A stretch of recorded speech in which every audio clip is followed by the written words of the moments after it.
author Mindy Mcknight says, Mindy, I'm so happy you're here because I just read through your talking points and I'm not doing these things and I need to be with my children. You do need to be doing that. And the first one you say is you have contracts with your kids. I do have contracts with my kids, and the reason is that it lays out all of the rules. It gives you the opportunity to go one by one and talk about everything you might think they experience or might see online. So it's forcing those conversations, but also then when there's a problem, it holds them responsible instead of you. What ages should you be starting to do this with? I mean, honestly, you should be talking about digital things as soon as they are old enough to swipe it open themselves. So no excuses. You say either adapt or die. I do, because we're living in a world where digital's not going away, right? But as parents, we weren't raised with the skills to teach our kids how to navigate this space. So it's kind of like we're in this position as parents now where it's like adapt and learn how to deal with it, or we may like really suffer the consequences later with our kids. If I'm not that savvy with how to get a little bit more online savvy, what should I do?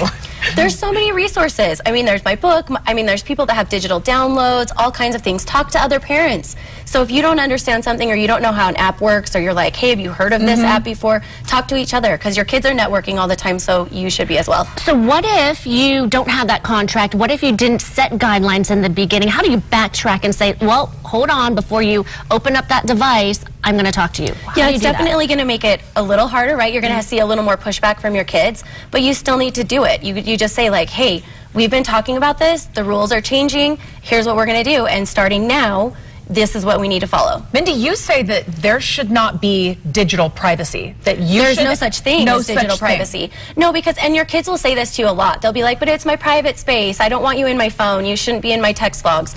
And you need to say to them, there's no such thing. Your friends can screenshot those text logs and send them to other people.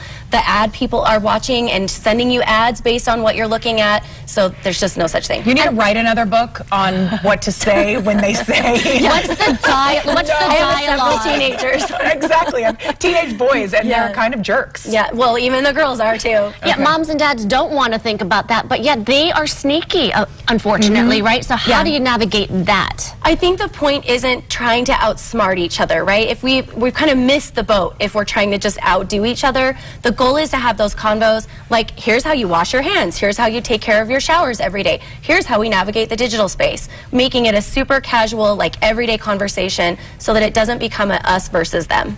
You need to be doing this now with your kids, because I'm thinking it's about almost it. too late for me. Well, that's why I asked, how do you backtrack? Because I haven't done those guidelines. Right, but yours are the perfect age, I feel like. Parents need to talk to other parents. Yeah, for sure. And maybe even have like a little support group on how to do this, right? Yeah, and I mean, there's tons of resources. Just start looking for them and you'll see them. You have a truth squad. Who's do that? It's just a group of friends, of parents that we are just like honest with each other. We just said like, if I find out something about your child, I will tell you, and vice versa.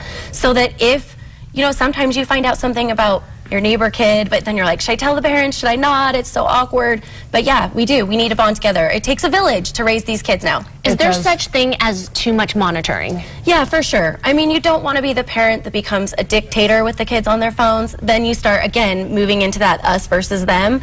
It needs to be like just a lot of open communication, a lot of practiced conversations, and then it's always a team.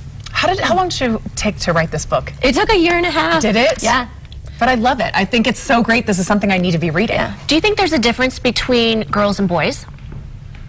No, I really don't. Not when it comes to digital. I think they maybe use them for different tools. And yeah, personality plays into it a lot. Some kids are not interested at all in phones. Some kids are overly interested in phones. So I think it's more personality. Okay, well, you have an event coming up. I do. At the Deseret Book in I Midvale. do. A ladies' night out. Okay, it's called Viral Parenting. It's happening Saturday, April 6th from 6:30 to 8:30 at the Deseret Books. What happens at this event? It's just a ladies' night out. It's like, come, there's 3 of us speaking that are all very heavily involved in tech for kids, so you can come and ask questions. Just join the conversation. Awesome. Mindy, thank you so much You're for welcome. being on the show. Thanks, you guys. Appreciate you. All right, thank you so much. We'll keep it right here, everyone. I'm showing you a clever way to dye Easter eggs next.